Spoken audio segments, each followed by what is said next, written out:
is Tuesday, the delivery day in Timmins. Right now I'm on Highway 17 westbound, just west of Sudbury. This is 4.5 hours or 400 something clicks north of Toronto.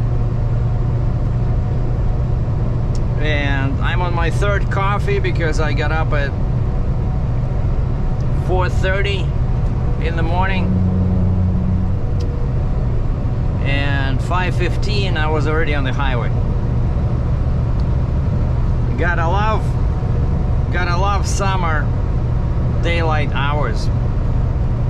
Yesterday I checked the sunrise time in King City, Ontario, where I spent the night at the en route rest area on Highway 400 in King City, between Vaughan and Barrie. And to my surprise, it says 5:31 or 5:36, something like that. But basically, let's say 5:30. 5:30 a.m.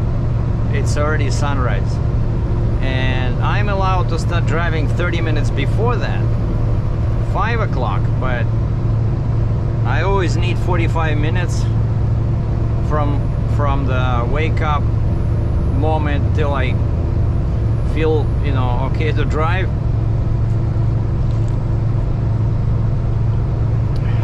But I didn't want to get up at 4 o'clock or 4:15, so I set my alarm for 4:30. I thought, okay, I'm gonna start driving at 5:10, 5:15, and that's exactly what happened. I checked my load, everything's good, and got the coffee. Starbucks was closed. Had to go to Tim Hortons. Still got an Americano, but it always tastes different. Like in particular, they make it too strong. But this time I figured a way out. I said, could you please add more water, because I don't want it to be too strong. And the lady said, okay. And so it actually tasted not bad. Because they have the same espresso machines, it's just that they don't know how to make it properly.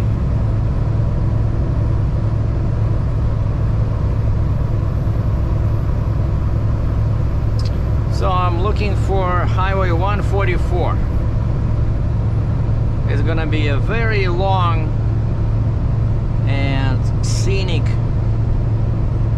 drive. It's been a while since I drove on 144, and at first I was not sure.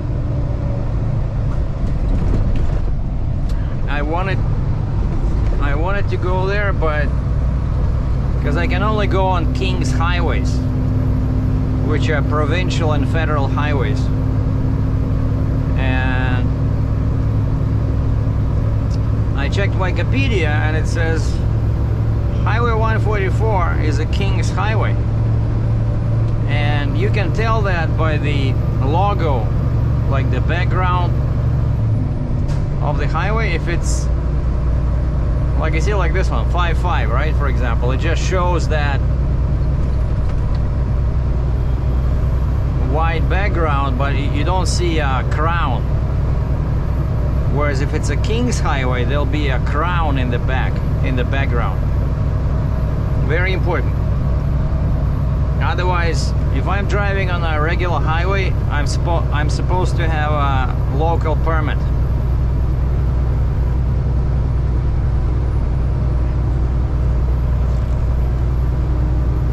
And I talked to my customer yesterday. I called them, just checking, what time they close, because some places they don't want to receive like after 3 or something like that, I ran into a few shops like that, if you are after 3, they say, well, it's better if you come on the next day.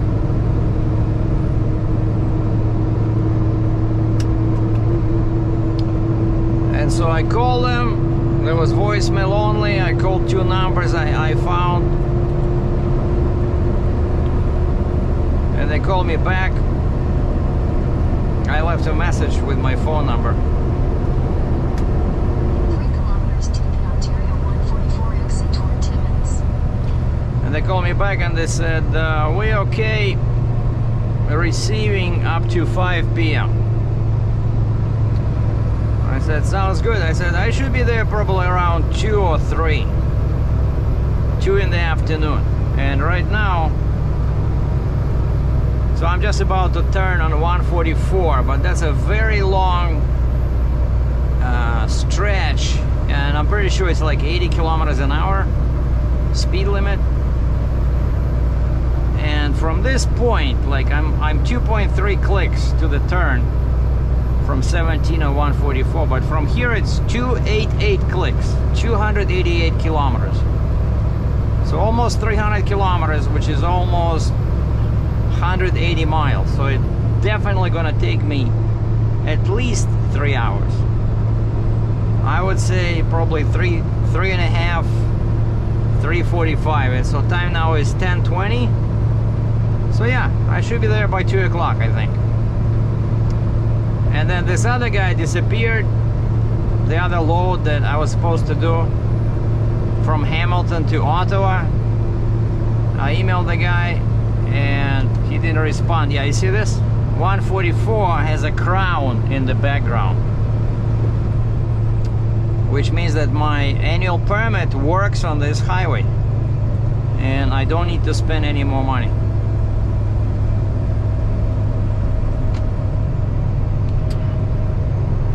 And I checked. 600 meters to the Ontario 144 exit toward Timmins. And I just stopped at the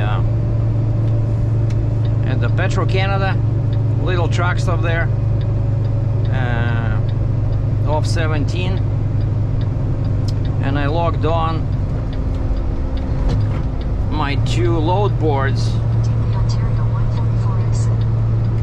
just to see, because remember last time I got a load from here, right? I delivered in like 2 hours east of North Bay, and then I found the load in Sudbury. Because this is a mining country, there's lots of used machines that are being shipped to US. And so I checked the American load board, nothing. I checked the Canadian load board, one guy has a load in Thunder Bay. I checked the distance from Timmins to Thunder Bay. It's 750 clicks or 450 miles. Pretty much the same as for me to drive empty from Timmins to my yard in Cambridge. It's 500 miles. Okay, which with today's prices on fuel, so it's gonna cost me, if I go empty, pretty much $1 a mile Canadian. So it's 500 bucks just for fuel, because over here it's probably 225, 230, 235 per liter Canadian.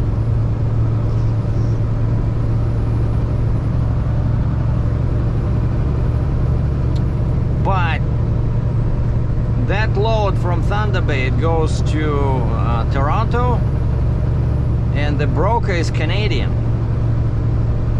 And there's no way, nothing, as usual, like this, you know, I really don't like this Canadian load board because it's very hard to work with. Like quite often people just, like this guy, he just writes his first name in the comment section. There's no weight, no dimensions. All I see is that it says RGN. So it's an RGN load, loading in Thunder Bay, going to Toronto. And it says Eric, extension 101. That's it. But I know his email address because he emails me sometimes asking for quotes, but I never worked with him yet. But he has a decent credit. I checked, and I checked last month, I think, and even my factoring company gave him a green light. And so even though he's Canadian, but he's in good standing and he has a MC license, all this good stuff.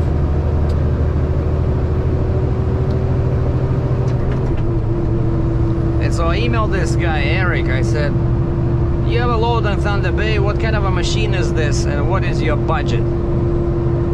That's all I said. But chances are it's probably something light since he didn't put the weight in. So he'll just offer, I don't know, $3 Canadian per mile.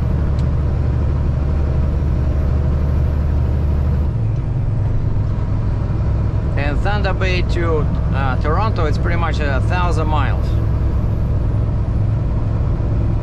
Which is still better than spending, like if I go empty, right, I'm losing money. Because I have to pay for fuel. I'm gonna lose 500 Canadian.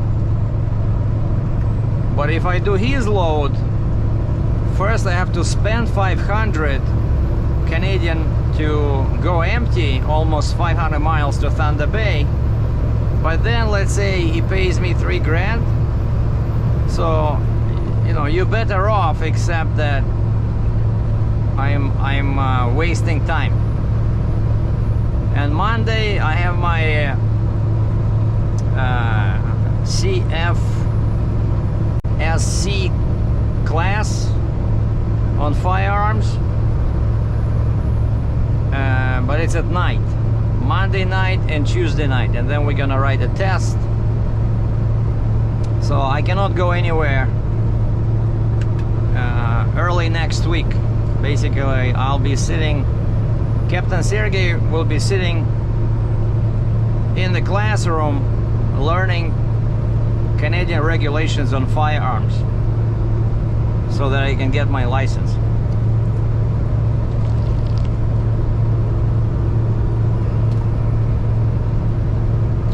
Well, so far so good. Wide shoulder. I always like this when the shoulder is wide. If something happens, you can, you know, stop and park. And the speed limit was 90, but I'm curious what's gonna happen over there. This road turns pretty much west, and then it's like this on Google Maps. So that means it's lots of hills, and like until now I was doing pretty much 50 liters per 100 kilometers. For comparison, when I'm totally empty and there's not windy, if I'm totally empty, my empty weight 60,000, the way I'm set up right now with a quad trailer. And so if it's a really straight road, no wind, like ideal situations, I can do 20, probably somewhere like 27 liters per 100 kilometers. If it's windy, it starts climbing above 30. Light load, I get 40. Medium-sized load like this, I get 50. If this was winter, I'd be doing probably like 65 liters right now. Easy. Winter is very bad on fuel. 144 north.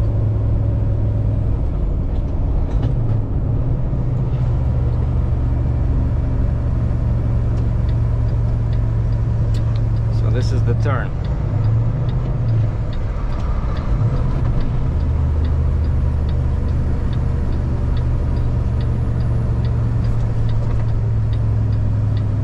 Turn left to stay on Ontario 144 north.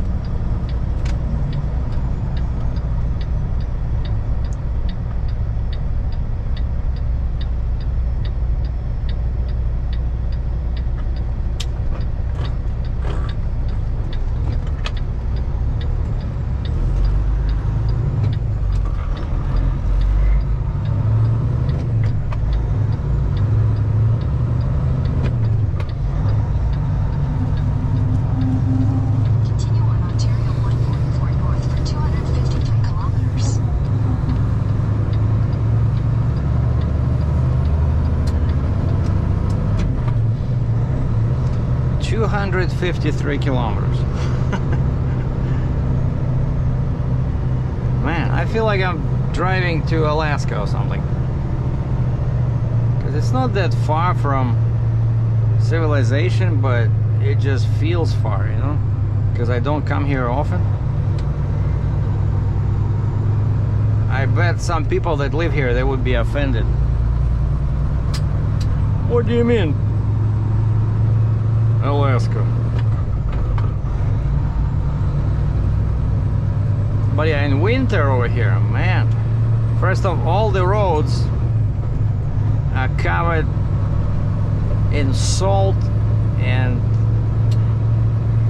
dirt. Yeah, next winter I'm not coming here. I'll wait till everything melts.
This town of Rayside Belfort.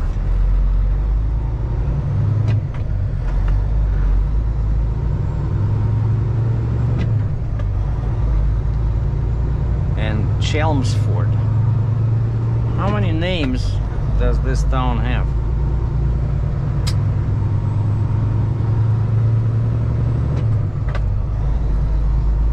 I see fuel in Canada, it's often, well, in US as well, it's green, right? So gas prices in red, diesel prices in green. So $2.20 Canadian per liter.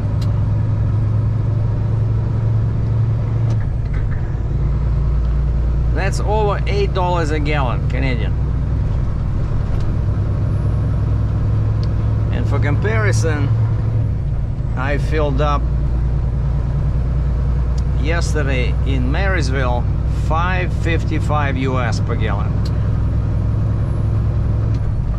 which is about, if you translate into the same currency, it's about $1 US per gallon cheaper than here. All right, here we go. We out of this triple name town. And now it's gonna be really interesting. So we're gonna keep filming until we catch a bear or a gator. There's no telling what we can find here.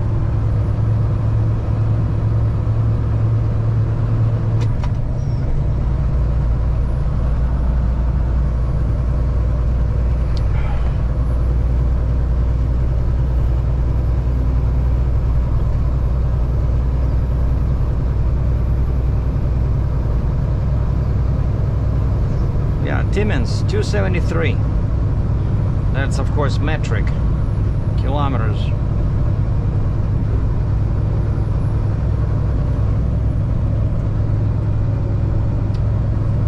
But now in June it looks good. Kind of reminds me of somewhere like Russia, you know, near Moscow, Russia. Because it can get very cold in winter as well. But in the summer, it looks like this.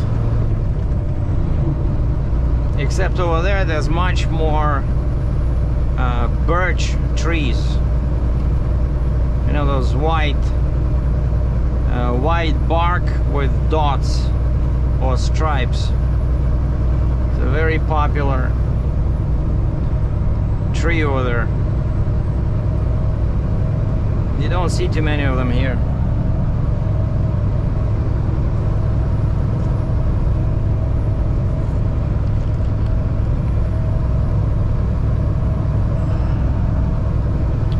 Alright, I want to show you guys those curves. Let's see what the road is gonna look like over there.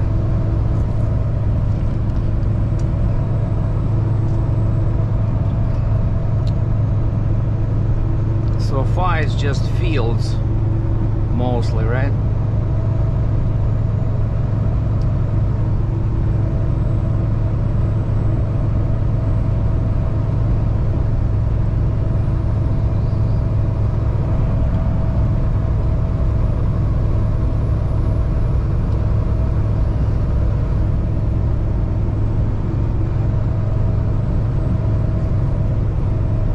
Houses here don't look exactly rich, but they have a lot of land around them.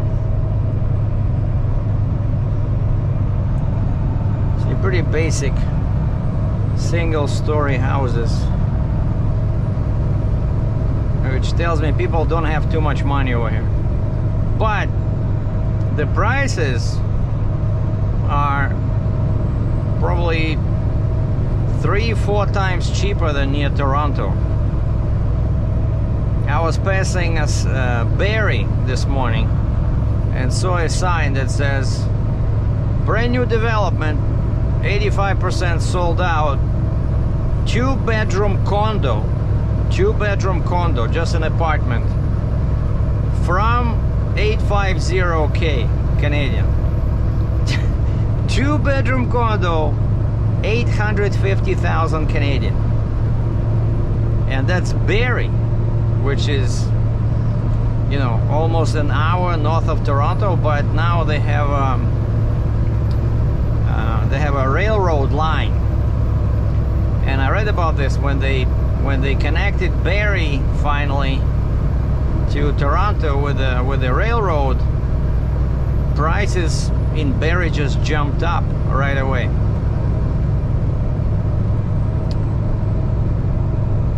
So that would be a good deal if somebody knew that the railroad was coming, you know, and let's say you have a few bucks sitting in your back pocket, you just buy a couple of houses before the railroad, and then the railroad comes in, the houses increase, the prices increase, and you sell them, you know. But I missed all this groovy train with real estate in Canada. I never made, you know, enough like regular income. Well, I did have an apartment, right? I had a small apartment, and I went super cheap because I was afraid, you know, what if something happens to my work? Like, how do I pay? And so I think my mortgage was 400 bucks Canadian. And I only put down, like, I think 5%.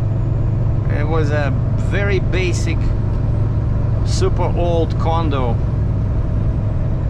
I think the price was like 75,000 Canadian for a 1-bedroom condo.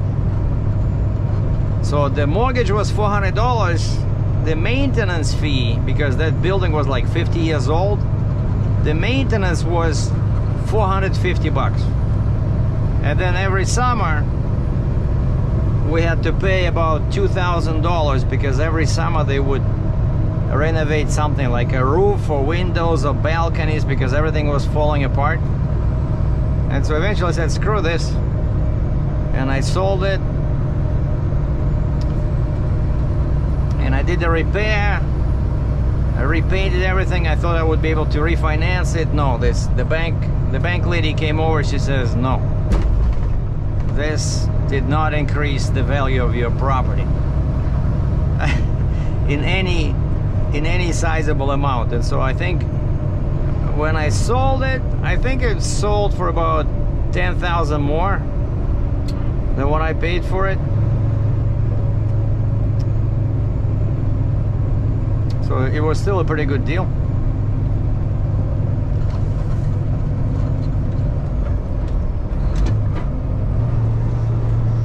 Okay, so here we go. Somewhere here, yeah, these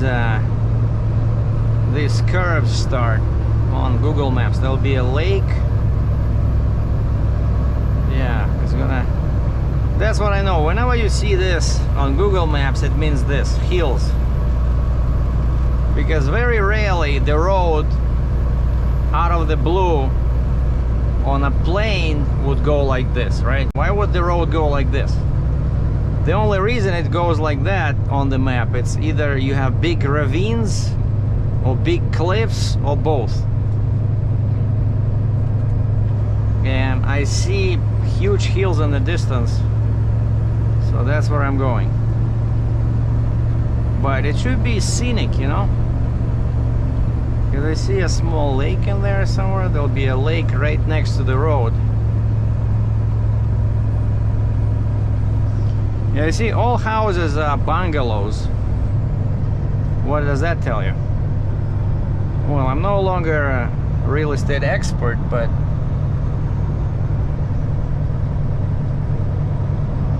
I think it means that the land is cheap, relatively, and people don't have too much money. Because if the land was not cheap, right, they would build a house with a smaller footprint, maybe 2-3 stories high, right? Because then you don't have to pay as much in real estate taxes. But here,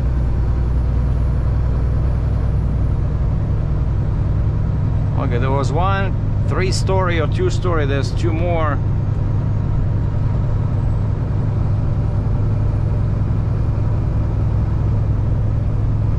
If you saw my videos about coming to Canada, that was my plan originally when I came in '97. The first thing I did after I got my license, driver's license, and my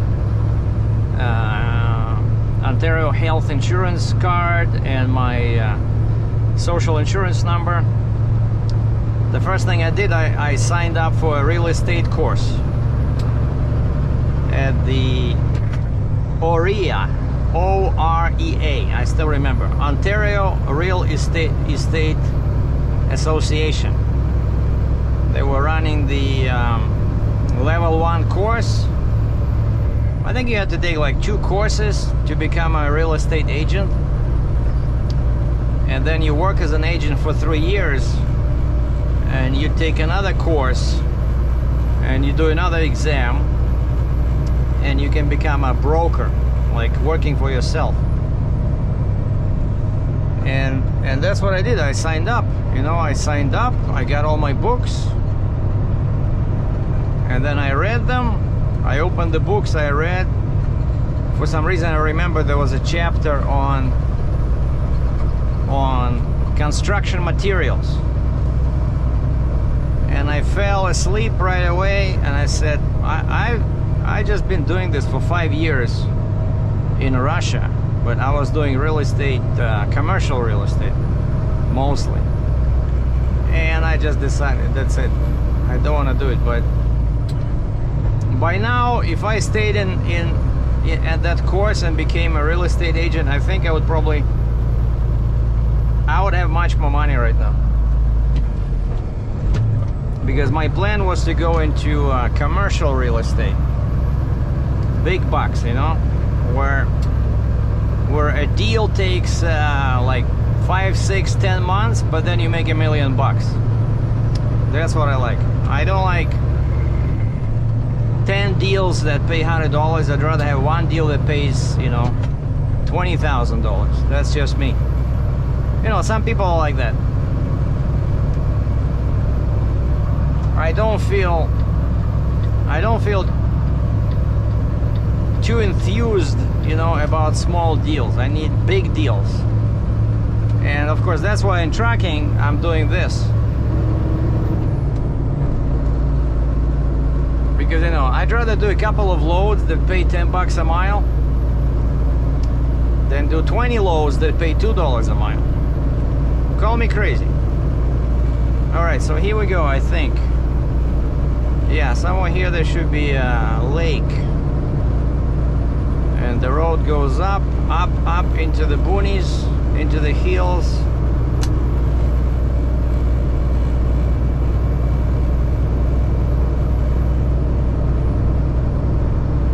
All right, where's the lake?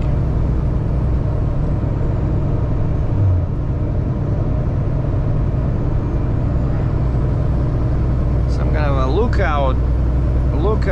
Oh wow, look at that. That's beautiful. Like waterfalls. And there was a platform there.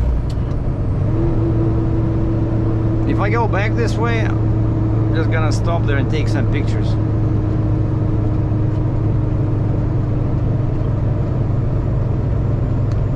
Yeah, you see?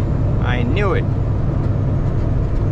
Curves on the Google Maps equal elevation.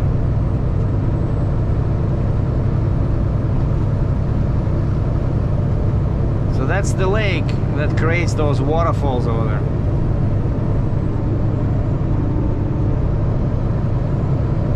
Oh, there's more over there.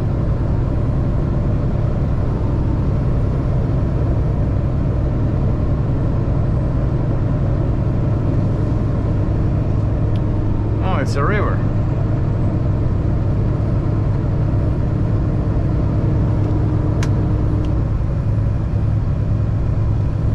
But there should be a lake on the left. Okay, hold on. It's probably somewhere over here.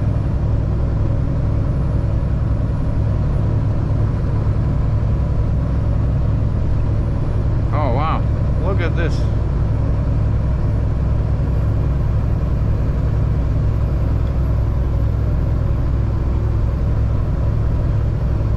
This is beautiful, actually. I think last time I drove here it was I think it was winter or something, so I didn't see all this, you know, like if there was a river, right, it was covered with, you know, ice. Oh, here. So no, a little bit further I see a lake here.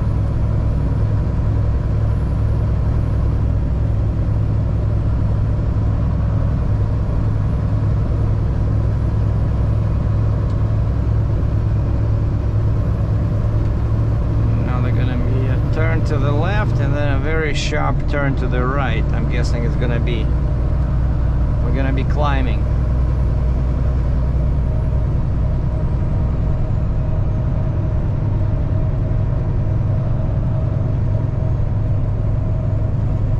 Recommended speed 40 clicks an hour, but that's when it's slippery. This is the turn, so somewhere here should be a big body of water.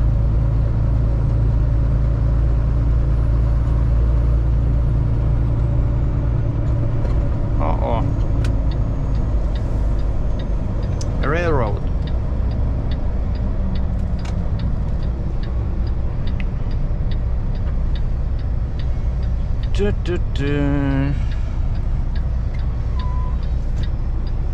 Very funny looking cars. Check this out, very short. Okay, let's see, what's the loaded? I'm always interested in how much they can load. LT weight 51,000, LD loaded weight 235,000. I wonder, is that pounds? Wait a second, so no, 51,000 empty, that's definitely pounds. But can it really weigh 51,000? 25 tons? Oh, and that's probably gross. Gross 235. So basically he can load 235 minus 50, which is 180,000 pounds. Man, in such a short car.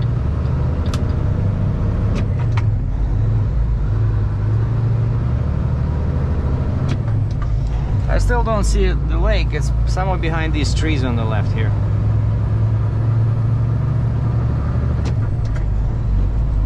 they kind of cheated me with the lake.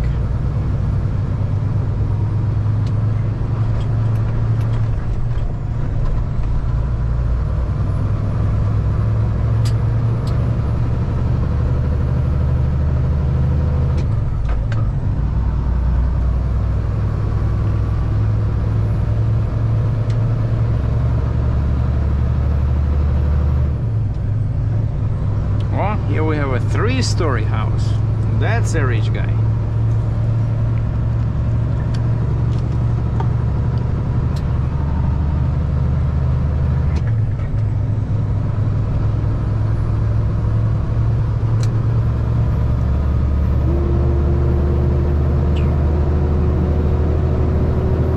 Climbing.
The edge of my track is on the white line.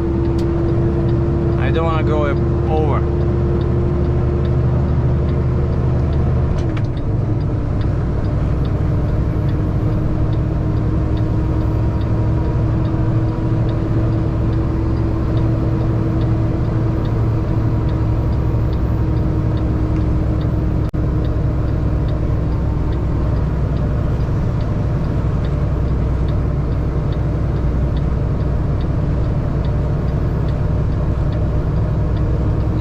Exciting stuff.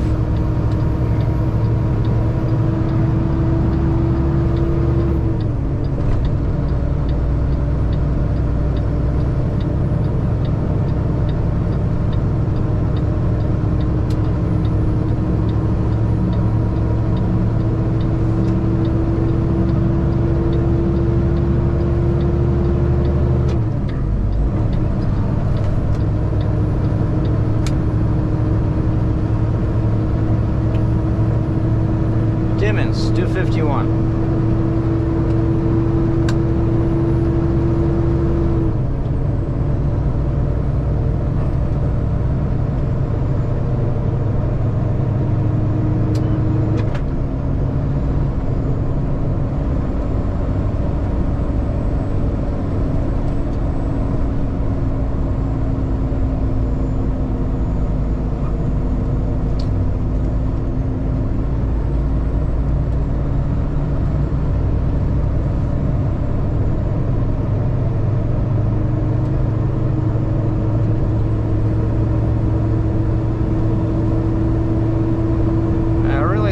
These cable guards.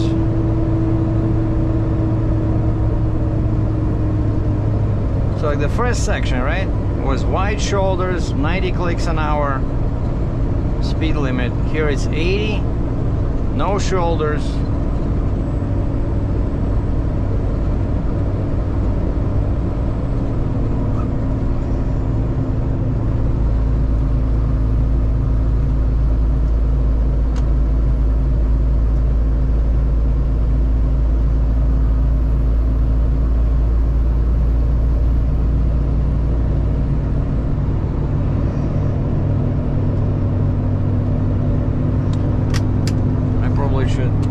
Turn on my lights and my flashing lights just to warn people off.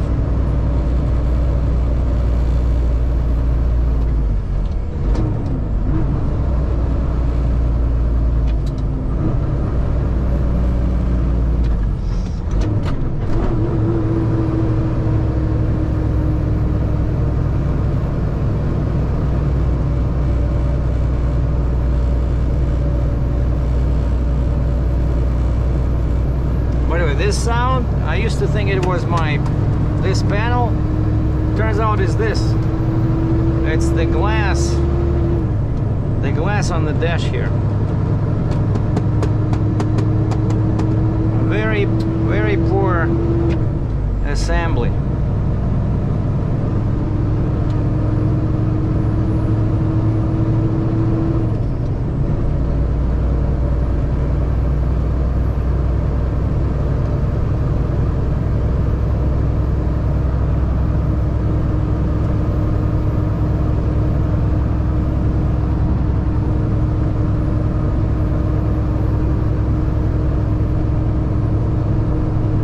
This will take me 5 hours.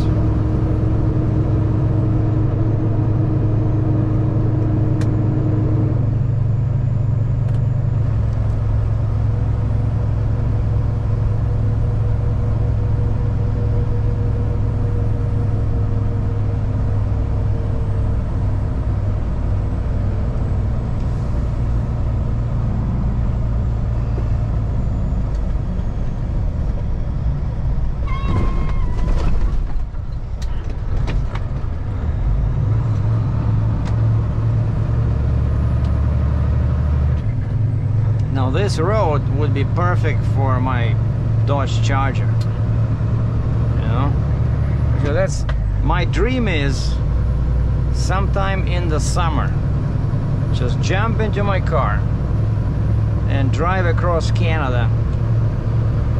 Like, I don't care about the east,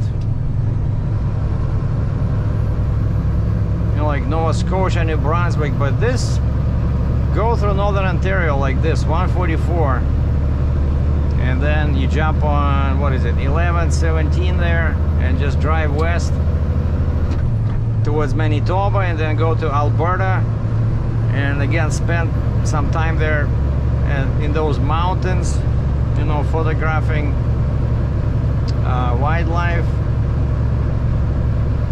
I really like that place west of Calgary. At Lake Louise, it's just magical.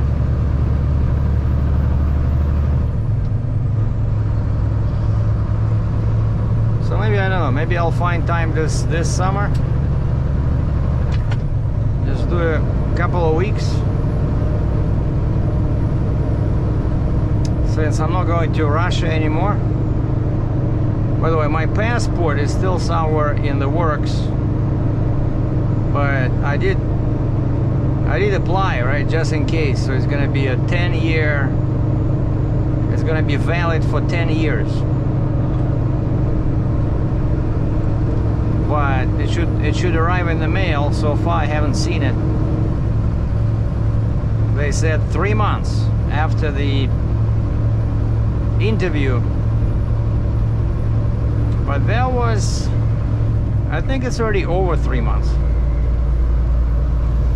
And what's over 3 months as well is my Italian accordion. It was supposed to be 3 months, so it should have been ready in April. Or actually May, like first week of May. And I kept bugging the guy, my dealer. I said, so where is it? You know, I already forgot everything I learned because I sold my other accordion, right? Because it was difficult to find buyers. So when I found a buyer, I couldn't wait. So I sold that one, right? So now I already forgot all I learned. So we'll have to start from scratch. And so I called Keith, the dealer, and he said Italians don't like it when you ask them and when you push them. And I said, well, you said 3 months, now it's already 4. I said, we've been patient for 4 months. Can you maybe call him? And then he emailed me and he says, I talked to Mr. Buffetti. So the company is called Dino Buffetti, right? So Buffetti, that's probably his grandfather who started the company back in, I think, in 70s or something. And he said the reason it's delayed is because I asked him to give me top of the line premium ultra fancy reeds. They're called Binchi reeds. It's like the reed, you know, it's that little piece that creates the sound in the accordion. And so you can go regular reeds, or you can pay $1,000 extra US and get these best in the business reeds, which basically the sound is gonna be bellissimo, bravissimo, perfecto, beautiful. And he says that's the problem, because these reeds, as everything else, are delayed. There's shortages everywhere. And so they said end of June.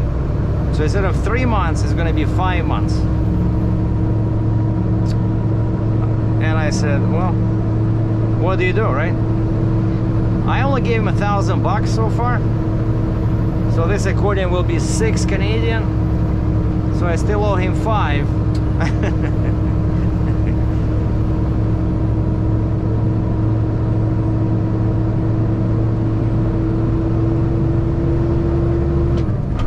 Yeah, I see it's very tricky driving here because of these cable guards and because the road turns. So when it turns, right, I have to keep my truck, let's say the left turn, so I have to keep the truck a little bit to the left, and then this guy is coming from the opposite direction, right? Like, what do you do?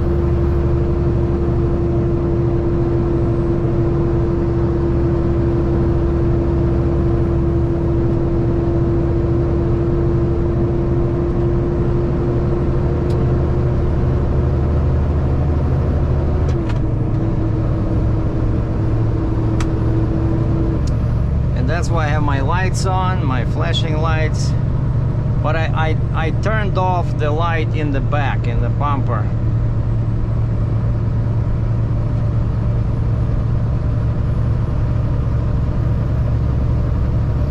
And those red signs, in case you're wondering, they say emergency pull off, 500 meters. And so they do give you a little bit of flexibility if if you break down or something, or you want to take a leak, or you saw a bear and you remember that you have a jar of honey, so you can pull over here. That's your emergency parking.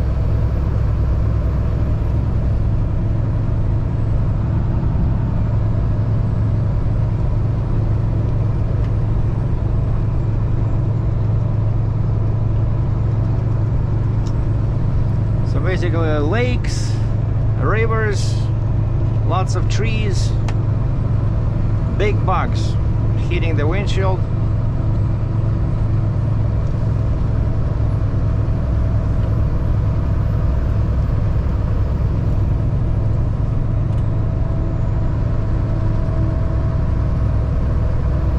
And constant curves. Left, right, up, down. I see again, so I have to watch my right side not to hit this guardrail.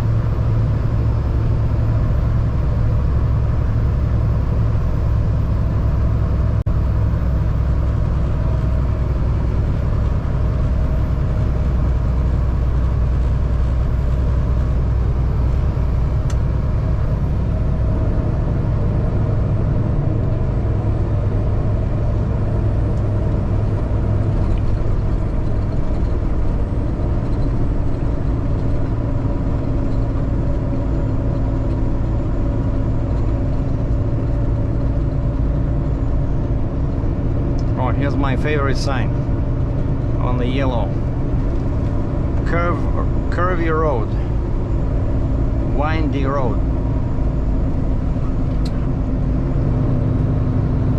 Now in the summer it's okay, but imagine this in winter when it's dark. I hate that, It's cold, everything is covered in snow, you can hardly see anything, and especially if it's snowing, and your wipers start icing, so you cannot see anything, and the road is like this, can be really dangerous.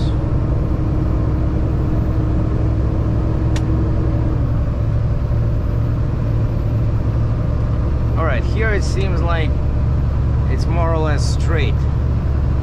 Okay. But we still have the guardrails.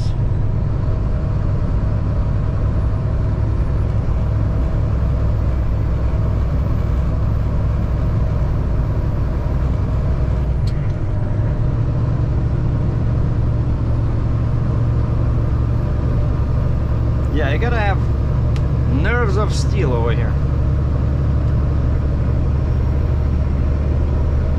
But what's really missing is some wildlife, you know. Like, give me a moose in the middle of the road, maybe a couple of deers,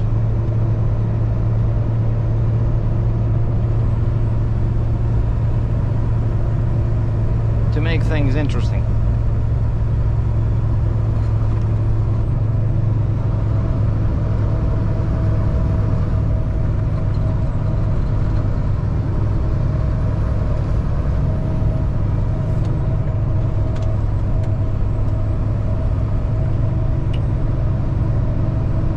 Okay, what are they selling here? Gas, diesel, live bait. And right underneath live bait it says family diner.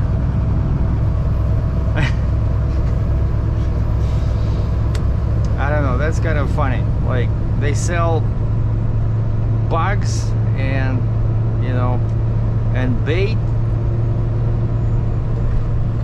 and then they make food over there. I hope it's not the same people.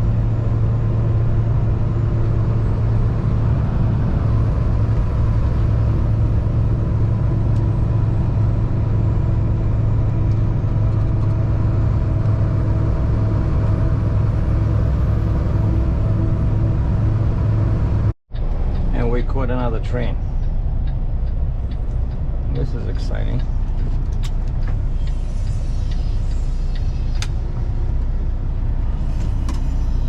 See, all containers. Containers double stacked.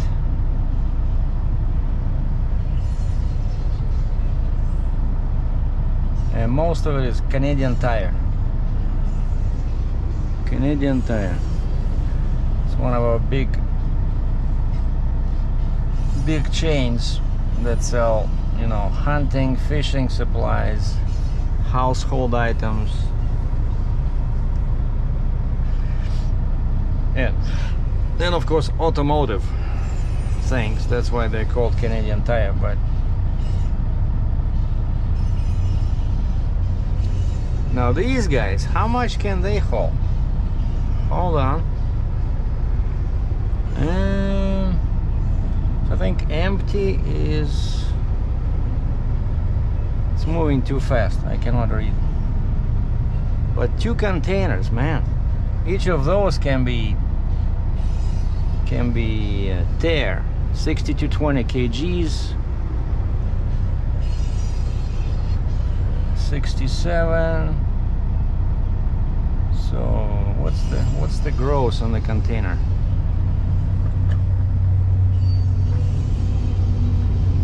I think it can be like 50,000 pounds, one container, and he has 2.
Koksu, Koksu!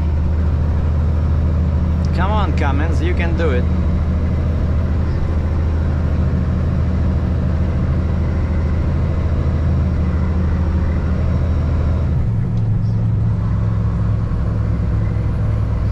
So the weight of this machine, they said 85,000 pounds.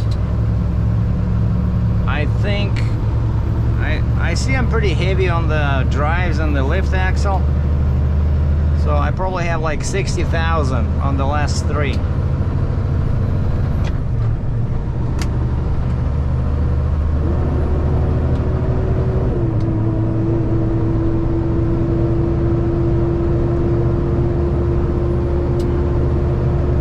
I think it's probably, the machine is somewhere about 82,000 pounds, I think. Like a Cat 336.